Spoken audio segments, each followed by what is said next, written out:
అమెరికాలో చిందరవందరగున్న మీ ఇంటికి హ్యాండీమ్యాన్, క్లీనింగ్, ప్లంబింగ్ సర్వీసెస్ కోసం కాంటాక్ట్ ఇన్స్టా సర్వీస్. యుఎస్ లో ఎక్కడైనా ఎప్పుడైనా. For instant bookings visit instaservice.com.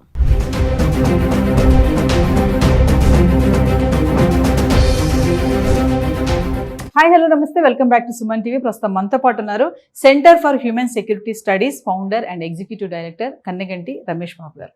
నమస్తే సార్. నమస్తే నవీన మేడం గారు. నమస్తే సార్. ప్రెసెంట్ ట్రంప్ ఉన్నటువంటి ఈ టైంలో మనం చూస్తున్నాం చాలా గందరగోళంగానే ఉంది.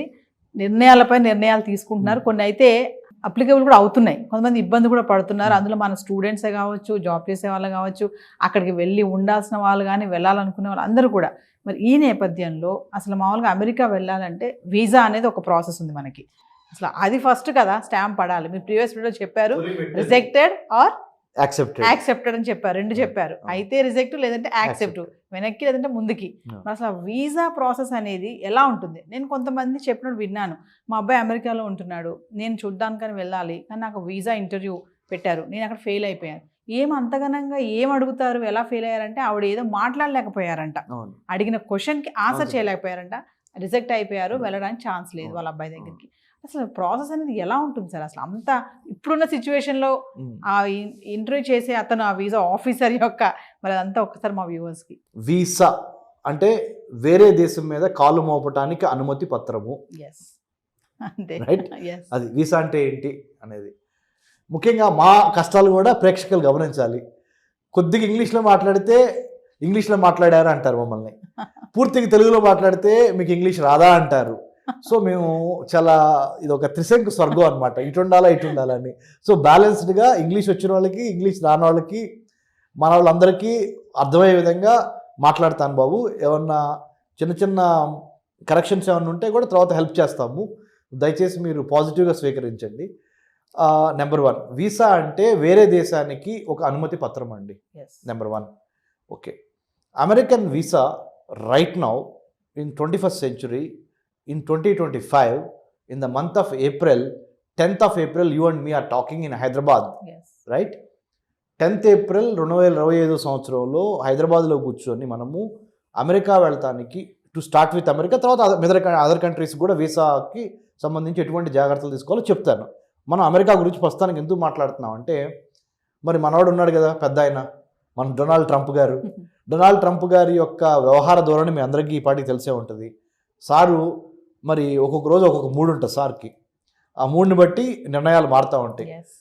సో కాబట్టి జాగ్రత్తగా మనం వ్యవహరించి ఆయన ప్రసన్నం చేసుకోవాలి, ఆ దేశాన్ని ప్రసన్నం చేసుకుంటే మనకి స్టాంపు పడిద్ది యాక్సెప్టెడ్ అని. So okay, coming back to United States of అమెరికాకి ఇండియాకి ద్వైపాక్షిక సంబంధాలు, బైలాటరల్ రిలేషన్స్ అంటారు. ఇవి స్టార్ట్ అయ్యి ఆల్మోస్ట్ ఒక 60 years అయింది, 60 years పైనే అయింది. రెండు ప్రజాస్వామ్య దేశాలు, America the oldest democracy, India the largest democracy.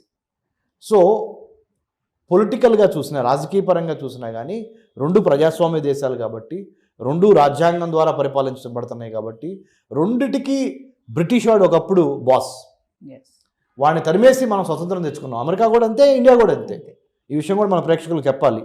1776లో American war of independence జరిగింది బ్రిటిష్కి వ్యతిరేకంగా. 1947లో 15th August మన స్వతంత్రం సంపాదించుకున్నాం బ్రిటిష్ వాడికి వ్యతిరేకంగా, బ్రిటిష్ వాడిని ఎల్లగొట్టి. రైట్, ఇది మన దేశాల యొక్క స్టార్టింగ్ పాయింట్.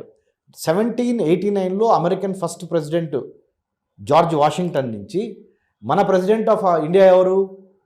రాజేంద్ర ప్రసాద్ గారు, బాబు రాజేంద్ర ప్రసాద్ గారు. మన ప్రధానమంత్రి గారు ఎవరు? నెహ్రూ గారు.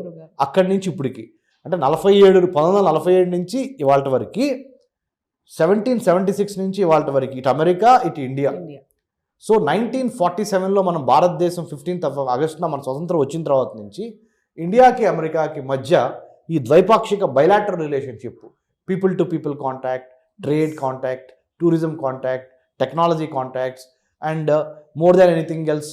ఈ మధ్య రీసెంట్గా ఐటీ రంగం అభివృద్ధి చెందటం మూలాన 2000 సంవత్సరం నుంచి ఈ 25 సంవత్సరాల్లో, లాస్ట్ 25 yearsలో there is a lot of going and coming, or giving and taking, or exchanging information, or many Telugu families are living in the United States of America thanks to IT revolution. Now AI revolution కూడా వచ్చేసింది. Right, ఇలాంటి పరిణామ క్రమంలో visa ఆఫీసర్కి మనం ఎలా face చేయాలి, how to be a successful visa applicant yes అనే దాని మీద మాట్లాడుతున్నాం మనం ఇప్పుడు.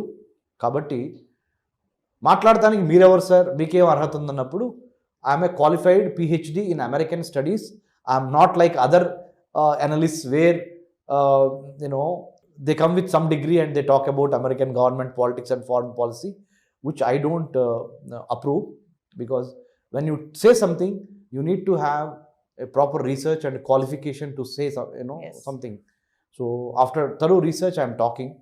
Visa officer ki first చూసేది ఏంటంటే how transparent you are, how clear you are, how communicative you are, yes how capable you are, how cooperative you are.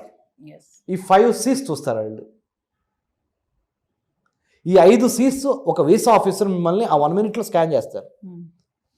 How cooperative you are, మీ knowledge, మీ స్కిల్, మీ attitude, మీ language, మీ body language, మీ dress, మీ address. Dress చూస్తారు, address చూస్తారు, మీ లాంగ్వేజ్ చూస్తారు, మీ బాడీ లాంగ్వేజ్ చూస్తారు, మీ క్యారెక్టర్ చూస్తారు, మీరు కంటెంట్ చూస్తారు, మీ ఇంటెంట్ కూడా చూస్తారు. అంటే మీ ఏ ఉద్దేశంతో వెళ్తున్నారు, అర్థమవుతుందా? ఆ వీసా ఆఫీసరు పిచ్చోళ్ళని కూర్చోబెట్టరు, చాలా స్పెషలిస్టులను కూర్చోబెడతారు. సబ్జెక్ట్ పరంగా నాలెడ్జ్ ఉంటుంది వాళ్ళకి, సైకలాజీ రీడ్ చేసే, మానసికంగా మిమ్మల్ని రీడ్ చేసేస్తారు వాళ్ళు.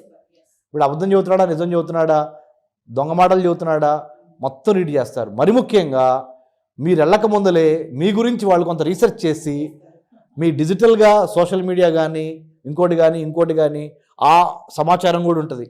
మీరు ఎక్కడికి వెళ్దాం అనుకుంటున్నారు, అసలు అక్కడ ఉందా లేదా అమెరికాలో, ఆ సమాచారం కూడా ఉంటుంది. సో అదేదో ఆషామాషి వ్యవహారం అయితే కాదు. మరి ముఖ్యంగా ఈ రోజున 2025 ఏప్రిల్ గురించి మాట్లాడుతున్నాను నేను. రైట్, మీ కంటెంటు, మీ ఇంటెంటు, మీ క్యారెక్టరు, ఈ మూడింటిని కూడా చూస్తారు.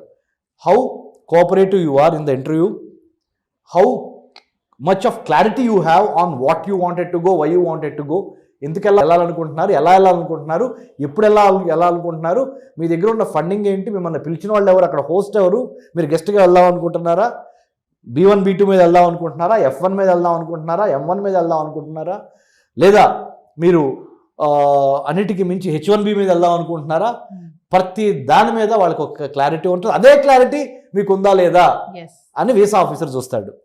Clarity of thought, content, cooperative, how clear, how confident, all these things matters a lot. Last thing, ఇంగ్లీష్లోనే మాట్లాడాలా, ఇంగ్లీష్లో మాట్లాడితే వీసా వచ్చిద్దా, నో గ్యారంటీ. తెలుగులో మాట్లాడితే వీసా రాదా, నో గ్యారంటీ. మీరు చేయాల్సిందంతా ట్రాన్స్పరెంట్గా, హానెస్ట్గా, clarity of thought, clarity of పర్పస్తో ఆన్సర్స్ ఇవ్వటమే. అది తెలుగు అయినా కానీ ఇంగ్లీష్ అయినా కానీ. ఒకవేళ తెలుగులో మాట్లాడితే మీరు వీసా ఆఫీసర్తో, ఆడు ఇంగ్లీష్లోనే మాట్లాడతాడు ఆయన, మీరు తెలుగులో మాట్లాడితే వాళ్ళు మీకు ఒక ట్రాన్స్లేటర్ని ఇస్తారు. ట్రాన్స్లేటర్ కావాలంటే మీరు ముందరగానే ఈమెయిల్ పెట్టండి ఎవరు ఎంబసీకి, పలానా నాకు తెలుగులోనే మాట్లాడటం వచ్చు, నాకు తెలుగు ట్రాన్స్లేటర్ని ఇవ్వండి అని. నిన్న ప్రధానమంత్రి మోడీ గారి ముందల మన తెలుగు ఆమె ముద్రా లోన్ గురించి మాట్లాడుతా ఎలా బెనిఫిట్ పొందిందో ఆమె తెలుగులో చెప్పింది. So what I'm trying to say is, భాష కాదు, మీ భావం ముఖ్యం. భావంతో పాటు మీ యొక్క నడవడిక, యద్భావం తద్భవతి, అంటే మతి కరెక్ట్గా ఉంటే గతి కరెక్ట్గా ఉంటుంది అంటారు. మీరు అబద్ధాలు చెప్పొద్దు, ఫేక్ మాటలు మాట్లాడొద్దు, ఆ క్షణం గడిస్తే చాలు కదా అనే మాటలొద్దు, దొంగ డబ్బులు, దొంగ సర్టిఫికెట్లు, దొంగ అకాడమిక్ డిగ్రీలు ప్రవేశపెట్టొద్దు. నిజంగానే అమెరికా ఎందుకు వెళ్తున్నారో ఆ ఉద్దేశానికి సంబంధించిన హోంవర్క్ కరెక్ట్గా చేసి, correct documentation, proper presentation, proper documentation, clarity of thought ఇవి మీరు మెయింటైన్ చేయండి. Thank you sir. Thank you అండి. జై హింద్.